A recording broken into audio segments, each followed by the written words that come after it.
देखो हम लोगों ने कल जो है ना देखे थे कि जो है directive principle of state categories के जो है तीन जो अलग अलग ब्रॉड जो है कैटेगरीज उस पर हम लोगों ने चर्चा किया था। आज हम लोग जो है आगे की ओर बढ़ेंगे, उसी में से जो है आर्टिकल वाइज हम लोग देखेंगे। उसी में से जो है ना आज हम लोग का जो फोकस रहेगा वह रहेगा आर्टिकल 37 और 36 पर फोकस रहेगा। जैसा कि आर्टिकल 12 जो है उसमें डिफिनीशन है स्टेट का जो पर्पस है किस चीज़ के लिए, फंडामेंटल राइट्स का। तो फंडामेंटल राइट्स के रूप में डायरेक्टिव फंडामेंटल राइट्स के लिए स्टेट का जो डिफिनेशंस दिया गया था वो आप लोगों ने प्रणाम सर। खुश रहो बेटा, प्रणाम सर। खुश रहो खुश रहो।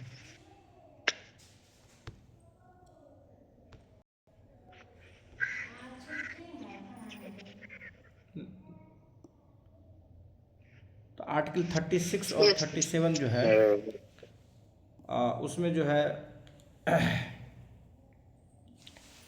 जो बेसिक चीज़ें हैं डायरेक्टिव प्रिंसिपल्स स्टेट से जुड़े हुए, उसमें पहला जो बातें हैं डिफिनेशन है स्टेट का, क्योंकि directive principle of state policy जो है उसमें स्टेट का जो है जिक्र है और स्टेट को जानना जरूरी है। जैसे कि हम लोगों ने बताया था कि फंडामेंटल राइट्स जब हम लोग पढ़ रहे थे तो उसमें हम लोगों ने चर्चा किया था कि जो फंडामेंटल राइट्स है उसको जो है कौन इनक्रोच करता है, तो स्टेट इनक्रोच करता है। तो स्टेट जो इनक्रोच करेगा तो स्टेट को बारे में जानना जरूरी था कि कौन कौन स्टेट हो सकते हैं, जो कि हम लोगों ने आर्टिकल 12 में इसको अध्ययन किए थे। आज जब हम लोग बातें कर रहे हैं directive principle of state policy की, तो इसमें भी जो है स्टेट की बातें आ रही है। तो इसमें भी जो है स्टेट का डिफिनेशन दिया गया आर्टिकल 36 में। आर्टिकल 36 में स्टेट वही है जो स्टेट आर्टिकल 12 में था, बोथ आर सेम। आर्टिकल 12 में क्या स्टेट के बारे में बताया था, याद है किसी को?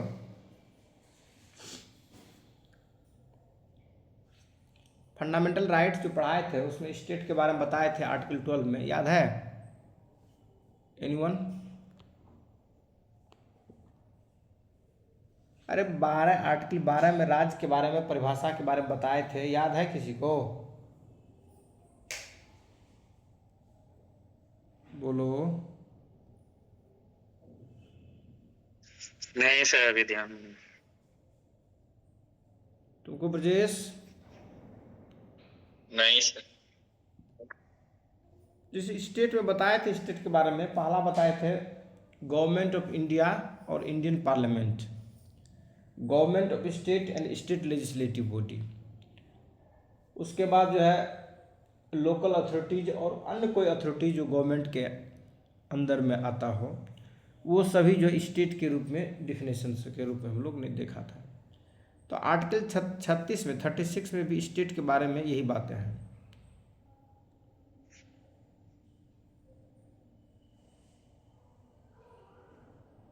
इसमें कट गया है,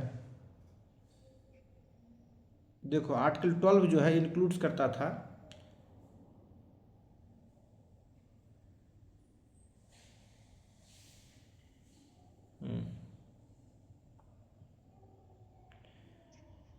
गवर्नमेंट ऑफ इंडिया होगा और पार्लियामेंट ऑफ इंडिया होगा, ठीक है? जी sir. Government of India and parliament of India, ठीक है? दूसरा था government of state, the government and the legislature of the state, वही गवर्नमेंट ऑफ स्टेट गवर्नमेंट और जो है लेजिस्लेचर ऑफ स्टेट असेंबली। उसके बाद था ऑल लोकल्स और other authorities with in the territory of India, कोई भी जो लोकल स्थानीय सरकार होती है जिसे नगर निकाय में देखते हो, वो लोकल अथॉरिटीज के रूप में है। और बताए थे कि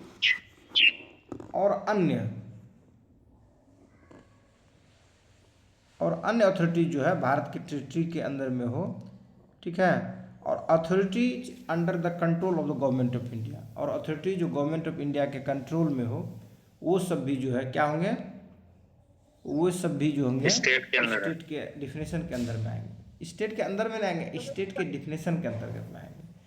जैसे स्टेट मतलब जनरली हम लोग दिमाग में बैठा रहता है कि बिहार यूपी ये सब स्टेट है, ठीक है, लेकिन अलग अलग जगह पर उसके लिए अलग अलग उसका डिफिनेशन से अलग अलग उसके स्कोप्स होते हैं जानने के लिए। तो यहाँ पर जो directive principle of state policy में स्टेट का वही डिफिनेशन है जो कि आर्टिकल 12 में फंडामेंटल राइट्स के लिए स्टेट का डिफिनेशन था। समझ में आया बात है कि नहीं समझ में आया? जी sir. Yes sir. Vikram, yes sir. चलो ठीक है। तो ये जो बातें थी आर्टिकल 36 में, वो क्या था? वो था कि definition of state for the directive principles. Directive principles के लिए जो स्टेट का जो डिफिनेशंस था वह वही है जो कि आर्टिकल 12 में फंडामेंटल राइट्स के लिए स्टेट का डिफिनेशन था। समझ में आया बात है कि नहीं समझ में आया? जी सर। यस।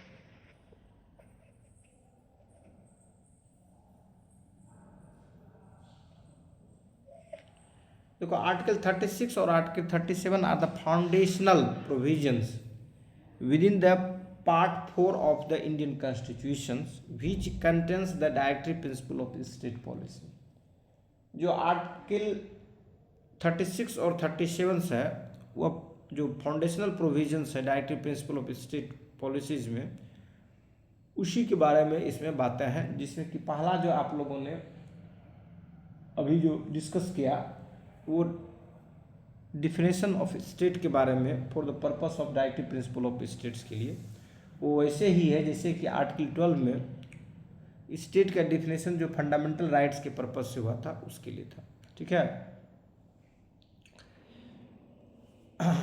अब आर्टिकल 36 जो है उसमें क्या है एक बार मैं पढ़ देता हूँ। कहता definition of state for the directive principles, कहता article 36 defines the term state specifically for the purpose of applying the directive principle of state policy. The meaning of the state here is as the same as in part 3 fundamental rights as defined in article 12। जैसा कि article 12 जो है जो मौलिक अधिकार का part है, हिस्सा है, या मौलिक अधिकार के लिए जो है स्टेट के डिफिनेशंस जो देता है, वैसा ही एज इट इज है 36 में directive principle of state policy के डिफिनेशन के लिए स्टेट का definition directive principle of state policy के लिए। तो आर्टिकल 12 जो डिफाइन करता था स्टेट के बारे में, कहता था कि state includes the government of India and Indian parliament या पार्लियामेंट ऑफ इंडिया। उसके बाद गवर्नमेंट ऑफ स्टेट्स और स्टेट लेजिस्लेटिव बॉडी। उसके बाद तीसरी जो बात थी लोकल और other authorities with in the territory of India, मतलब कोई भी लोकल, सभी लोकल और अदर अथॉरिटी जो है भारत के टेरिटरी में जो है वो, और था authorities under the control of the government of India, और वैसी अथॉरिटी जो गवर्नमेंट ऑफ इंडिया के कंट्रोल में हो वो सभी जो होंगे क्या कहलाएंगे? स्टेट कहलाएंगे for the purpose of the fundamental rights as well as for the purpose of directive principle of state policy, because article 12 define the states for fundamental rights and article 36 define the states for directive principle of state policy, in which article 36 define as the state as definition of states in article 12 हाँ, और part third के में जो article 12 के बारे में जो definitions दिया गया है वही डिफिनेशंस जो है आर्टिकल 36 के लिए directive principle of state policy में भी रहेगा, के पर्पस से, के उद्देश्य से रहेगा, ठीक है। तो उसमें जो बताए थे यही चीज़ें बताए थे, और कई बार मैंने फोकस दिया था आर्टिकल 12 के स्टेट की पॉलिसी, स्टेट के डिफिनेशंस के बारे में, क्योंकि जो बेसिक चीज़ें हैं जब आप जानेंगे तभी आपका जो है कंसेप्ट क्या होगा, क्लियर हो पाएगा। यहाँ तो कोई दिक्कत? ठीक, तो समझ में आया स्टेट क्या है? स्टेट जो है directive principle of state policy के लिए भी वही है जैसा कि फंडामेंटल राइट्स के लिए आर्टिकल 12 में स्टेट्स को डिफाइन किया गया है। It's okay? जी sir. Yes sir.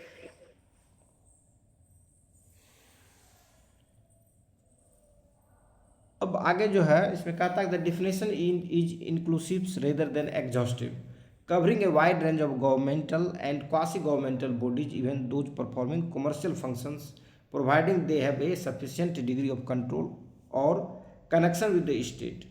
The significance of this article lies in clarifying that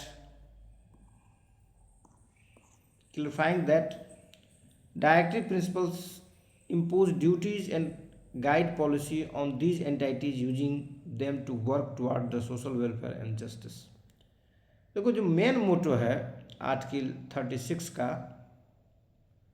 वो है कि कौन भाई स्टेट के रूप में आएंगे या directive principle of state policy को किसके लिए दिया गया है उस चीज़ को जानने के लिए उन बॉडी को उन एंटाइटीज के बारे में बताया गया है। तो उनमें से जो है कहता है कि ये जो डिफिनेशन है आर्टिकल 36 का वह कहता है कि ये जो है इंक्लूसिव है एग्जॉस्टिव की जगह पर जो मतलब इंक्लूसिव मतलब समावेशित मतलब उसमें ढेर सारी चीज़ें जो है तत्व जो आएंगे वो चीज़ है।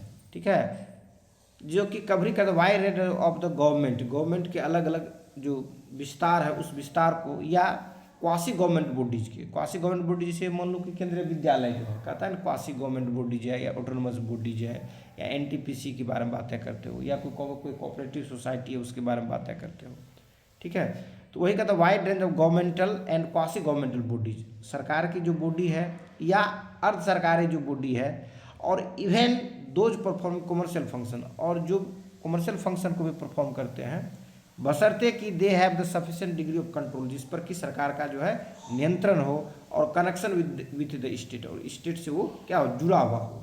तो the significance of this article इस आर्टिकल का जो सिग्निफिकेंस है लाइज इन द क्लैरिफाइंग ये स्पष्ट करने में जो है डायरेक्टिव प्रिंसिपल का जो है जो कि impose duties and guided by the all entities ये जो स्टेट है उस स्टेट को गाइड करता है या बताता है कि तुम्हारा कर्तव्य क्या है उसको जो लागू करने के लिए जो है एक फ्रेमवर्क दिया है उसी फ्रेमवर्क जिस फ्रेमवर्क के तहत कोई भी स्टेट जो है क्या करती है वेलफेयर करती है अपने सिटीजन्स के लिए वहाँ पर रहने वाले जीवों के लिए वहाँ पर रहने वाले लोगों के लिए। ठीक है क्योंकि हमारी जो directive principle of state policy है केवल आदमी की वेलफेयर की बातें नहीं करती है जानवरों के लिए भी है पर्यावरण के लिए भी है।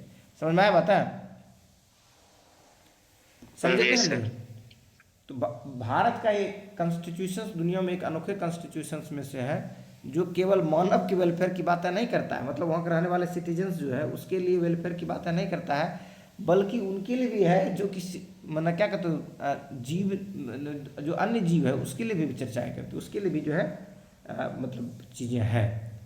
समझ में आया कि नहीं समझ में आया?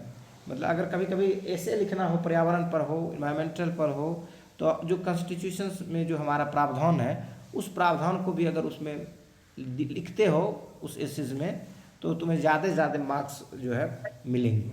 समझ में आया बात? नहीं समझ में आया? जी सर। तो directive principle of state policy के तहत जो है स्टेट का जो डिफिनेशंस है उस डिफिनेशन को 36 में हम लोग देखते हैं ऐसे ही जैसे कि आर्टिकल 12 में फंडामेंटल राइट्स के पर्पस के लिए दिया गया था। ठीक है लेकिन यहाँ पर जो है वो इंक्रोच करने वाले बॉडी थे और यहाँ पर क्या है कि वेलफेयर स्कीम्स चलाने वाले बॉडीज होंगे और ये वेलफेयर स्कीम चलाने वाले बॉडीज को जो गाइड किया जाता है या उसकी जो मॉरल ड्यूटीज होगी जो नैतिक कर्तव्य होगा वो कर्तव्य को याद दिलाता है directive principle of state policies आपको कैसे जो है लॉ को फॉर्मुलेट करना है और कैसे आपको पॉलिसी मेकिंग करना है आपके टेरिटरी के अंतर्गत से जुड़े हुए जो भी लोग हैं जो भी मतलब सिटीजन्स है या जो भी आपके जुड़े हुए है जो भी मतलब क्या कहते हैं बॉडी है उन सभी के लिए। अब हम लोग जो बातें करेंगे आर्टिकल 36 के बारे में 37 के बारे में। अब 37 जो है ये जो है जैसे मैंने बताया था कि आर्टिकल 12 जो है स्टेट का डिफिनेशन है फंडामेंटल राइट्स के उद्देश्य से और आर्टिकल 36 जो है वह जो है बताता है कि स्टेट कौन कौन होंगे directive principle of state policy के पर्पस से जैसे कि आर्टिकल 12 में इसको डिफाइन किया है उसी तरह से इसमें भी है। और वैसे ही फिर आर्टिकल 13 के बारे में पढ़ते थे हम लोग कि जो है कि स्टेट क्या नहीं कर सकता है, कि जो है फंडामेंटल राइट्स को जो है इंक्रोच नहीं करेगी। उसी प्रकार यहाँ पर भी जो है बातें हैं कि भाई आर्टिकल 37 में ये चीज़ें देखता है कि भाई कि इसके लिए क्या मतलब जो है कोर्ट का इंटरप्रिटेशन होगा, कोर्ट इस पर कहाँ तक जाएगी, कोर्ट इसको किस स्तर से इसको जो है इंटरप्रेट करेगा, और इसमें आप लोग कहाँ तक इस पर बातें कर सकते हैं। तो उसमें ये बातें हैं कि कोर्ट जो है इसको कह दिया कि ये जो है नॉन जुडिशियस है। मतलब directory principle of state policy के लिए आप जो है ये नहीं कह सकते हैं कि कोर्ट के पास जा करके भाई हमको जो है directory principle of state policy के तहत ये चीज़ें मिलना चाहिए था और ये चीज़ें हमें नहीं मिल पा रही है। समझ रहे हो, समझ रहे हो? जी सर। जी सर।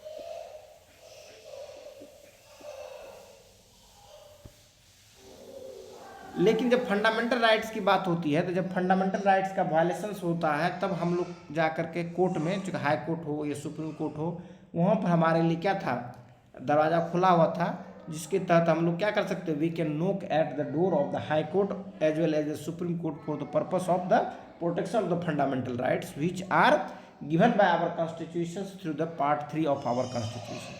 हमारे संविधान के पार्ट 3 के माध्यम से जो हमें फंडामेंटल राइट्स दिया गया है, उस राइट्स का कहीं पर भी अगर इंक्रोच होता हो तो वैसे परिस्थिति में we can knock at the door of the high court as well as supreme court of our country.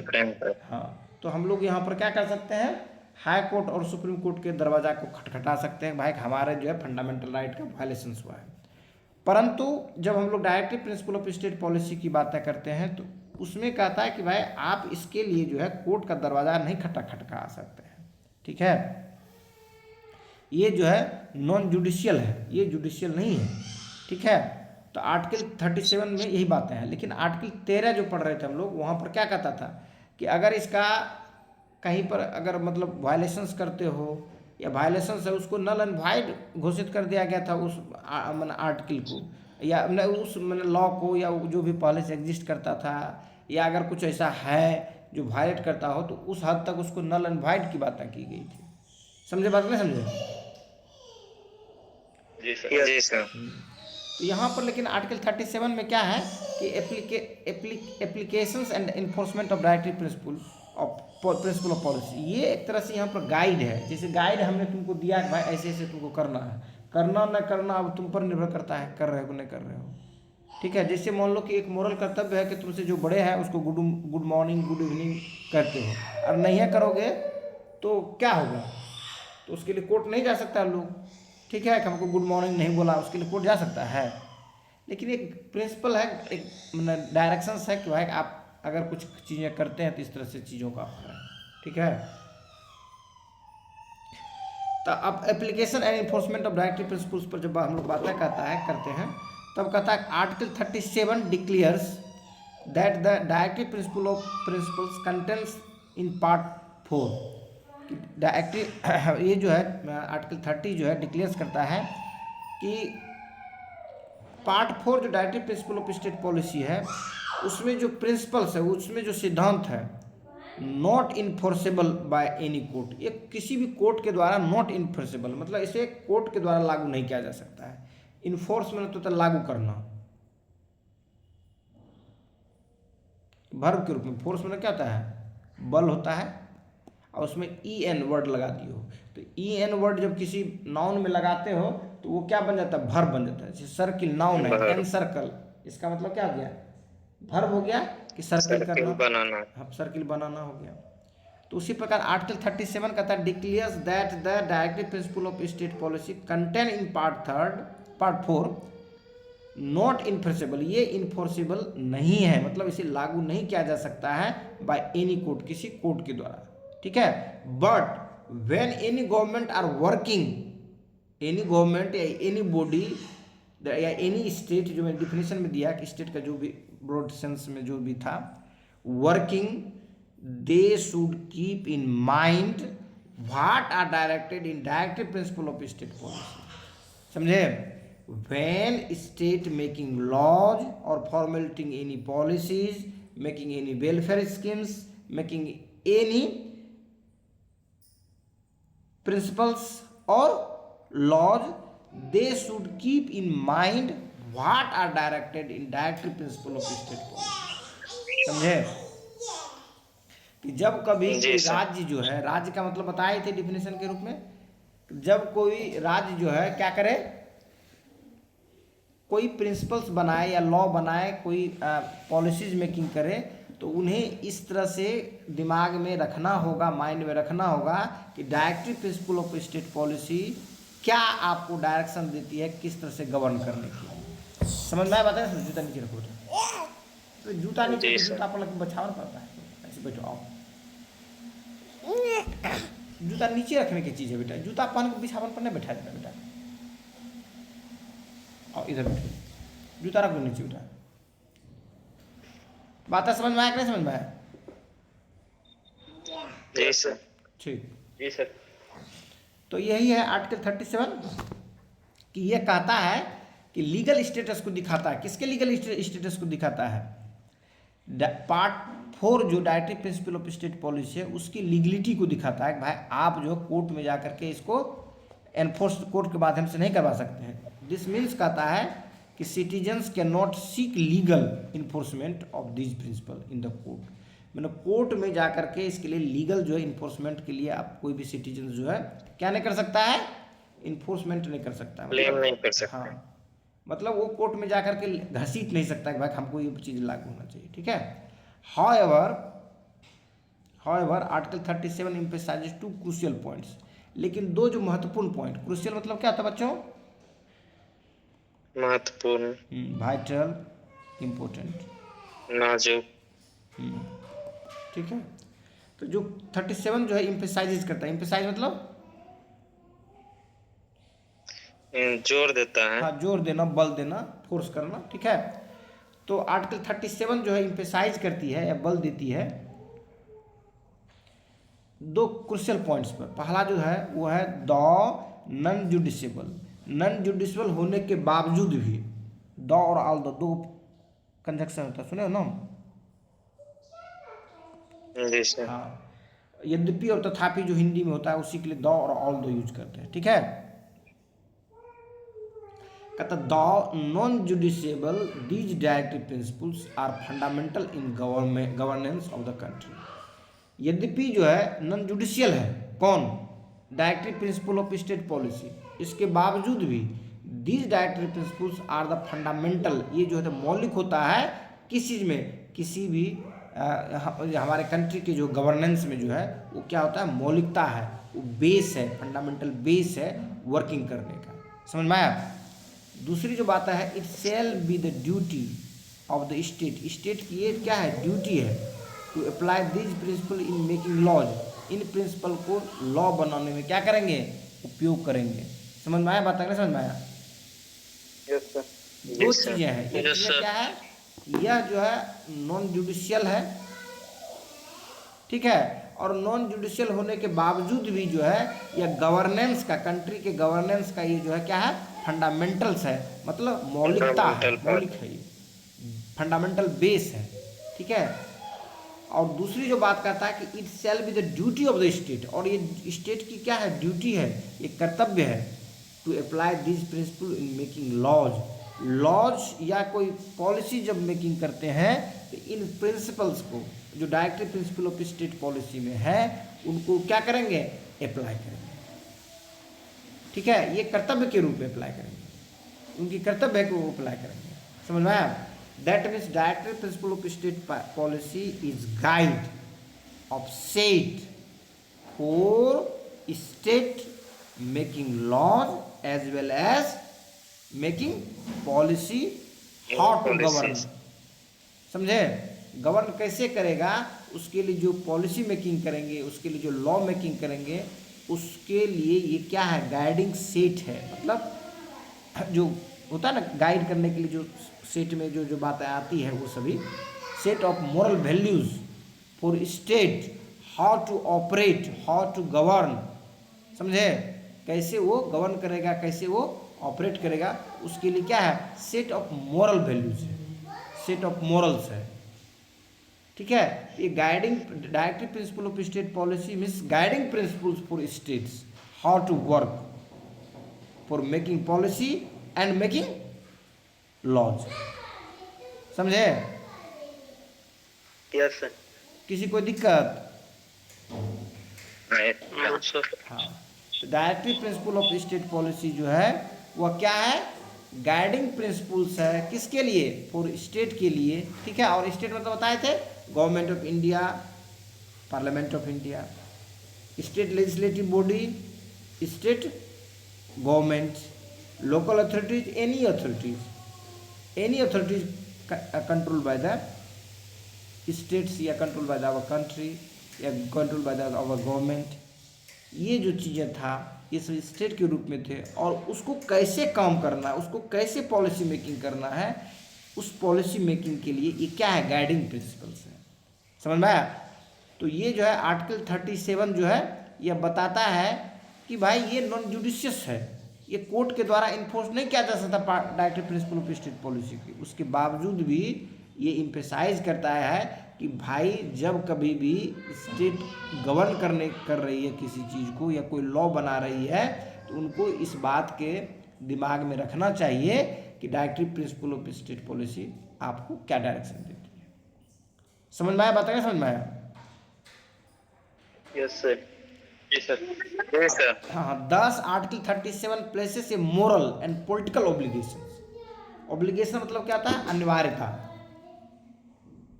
ठीक है, आवश्यक, अनिवार्यता, आवश्यक, अनिवार्यता होती है।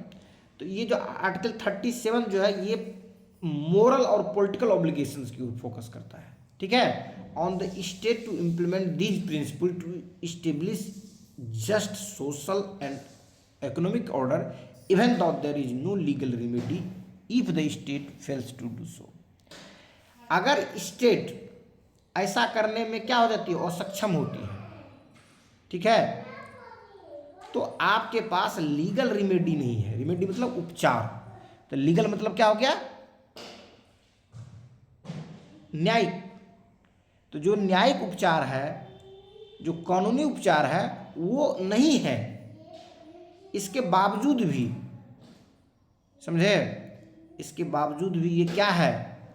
यह जो है स्टेट को सोशल और इकोनॉमिक ऑर्डर को इस्टेब्लिश करने के लिए एक मोरल और पॉलिटिकल ऑब्लिगेशन है। समझ में आया? Yes. Article 37 places A moral and political obligations on the state. ये स्टेट पर जो है राजनीतिक और नैतिक अनिवार्यता के रूप में जो है स्टेट को क्या करना है? इम्प्लीमेंट करना है, लागू करना है इन प्रिंसिपल्स को, जो इस्टेब्लिश कर सके, जो स्थापित कर सके न्याय, सामाजिक न्याय, आर्थिक न्याय, समझे, जस्ट सोशल और इकोनॉमिक ऑर्डर, मतलब आर्थिक और सामाजिक न्याय को इस्टेब्लिश कर सके। उसके लिए जो प्रिंसिपल्स है यह ऑब्लिगेटरी प्रिंसिपल्स है, मॉरली और पॉलिटिकली, नॉट लीगली। ये लीगली जो है ये कंपलसरी नहीं है, ऑब्लिगेटरी नहीं है, नेसेसरी नहीं है, बट ये मॉरली और पॉलिटिकली जो है क्या है? ऑब्लिगेशंस है। किसके लिए? स्टेट के लिए, to implement the principles which are content in directive principle of state policy. समझ में आया? अरे बातें समझे कि नहीं समझे? Yes sir. इसकी लीगलिटी नहीं है। लीगलिटी नहीं रहने के बावजूद भी स्टेट के लिए पॉलिटिकल और मोरल ऑब्लिगेशंस है। Directive principle of state policy. समझ में आया? तो ये समझ में आ गया अच्छी तरह से कि ये जो है लीगल जो है रेमेडी का प्रावधान नहीं रहने के बावजूद भी अगर स्टेट फेल हो जाता है ऐसा करने के लिए, अगर नहीं कर पाता है तो पर भी जो है मैंने क्या कहते हो, ये एक तरह से ऑब्लिगेशंस है या ऑब्लिगेटरी है या नेसेसरी है। किसके लिए? स्टेट के लिए, मॉरली और पॉलिटिकली।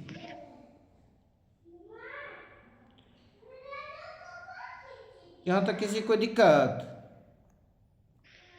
No, sir. ठीक, आगे बढ़े। Yes. अब कहता है आर्टिकल 36 और 37 की इंपॉर्टेंस के बारे में हम लोग देखते हैं।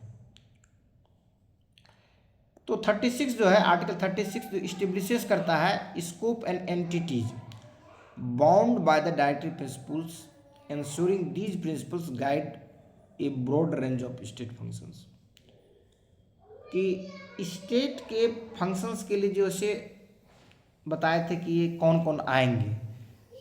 तो ये जो एंटाइटीज़ है, इस एंटाइटीज़ के बारे में देता है कि भाई कौन कौन इसके लिए एंटाइटीज़ है, और भी ये स्कोप देता है कि भाई कौन कौन आ सकता है इसके अंदर में। तो जो बाद में जुडिशरी जब क्या कहते हैं इंटरप्रेट करती है, तो उस स्कोप से जो हम लोग देखते हैं कौन कौन स्टेट के दायरे में आएगा और कैसे उसको कम करना है। तो आर्टिकल 36 जो है establishes the scope and entities bound by the directory principles ensuring these principles. ये प्रिंसिपल क्या करते हैं, एंश्योरिंग करती है guide a broad range of state function, state functions के गाइड करने के लिए क्या क्या कर सकता है, किस तरह से कर सकता है, उनको ये क्या करता है मोरली और पॉलिटिकली जो है गाइड करता है कैसे आपको वर्क करना है। Article 37 acknowledges the non enforceable. Acknowledges मतलब मान्यता देना, प्राप्त करना, मान्यता देना, मैंने उसको रियलाइज करना।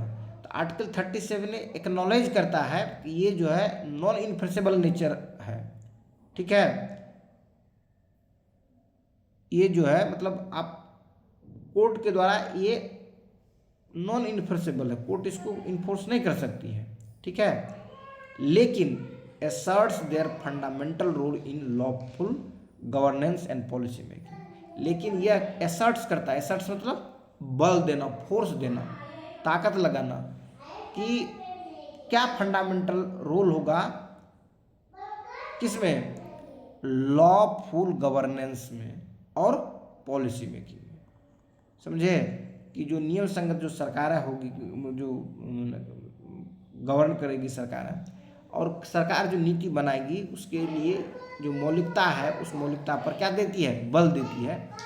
आर्टिकल 30 से कहता है कि वह ये नेचर के स्वभाव से ये non enforceable by the court है, बट ये जो है फंडामेंटल जो है रोल रखेगा लॉफुल गवर्नेंस के लिए और गवर्नेंस जो पॉलिसी मेकिंग करेंगे उनके लिए। समझे। अगली जो बातें हैं कहता है together they reinforce the idea of Indian state as a welfare state committed to the social equity,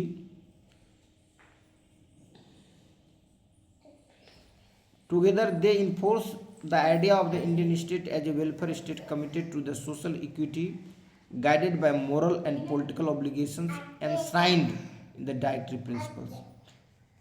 कहता टुगेदर एक साथ कहता they enforce the idea of Indian state.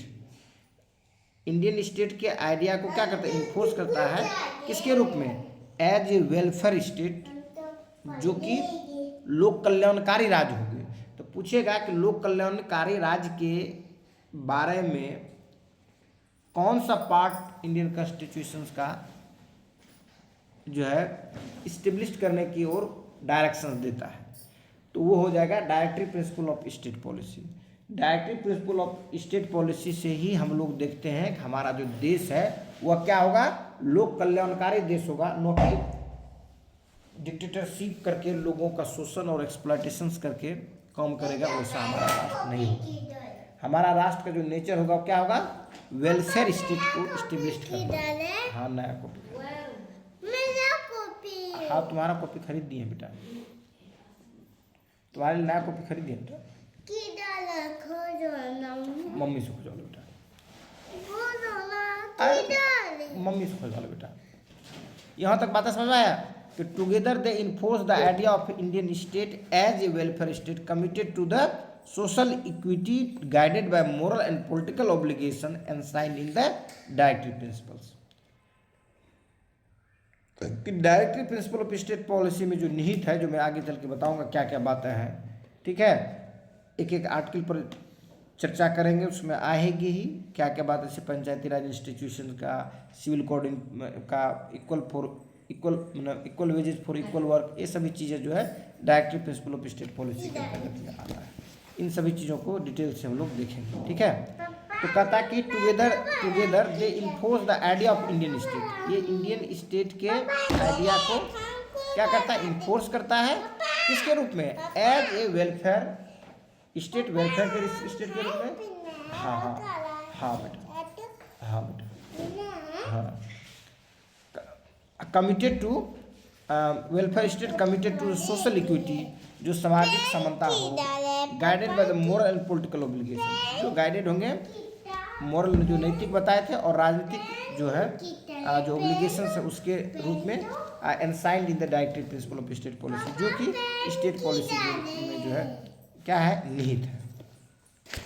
अब हम लोग जो बातें करेंगे नेक्स्ट क्लास में अलग अलग केस के बारे में, directive principle of state policy से जुड़े हुए जो केस है उस केस पर हम लोग चर्चा करेंगे। हाँ, कि क्या क्या जो है मतलब अलग अलग कॉन्स्टिट्यूशनल। हाँ बेटा, ये ऐनक है बेटा, हाँ हाँ चश्मा, हाँ हाँ खरीदो, ला दूंगा बेटा, ला दूंगा बेटा। तो रहने दो आज, ठीक है, फिर हम लोग कल जो है अलग अलग केस के बारे में स्टडी करेंगे। जी सर।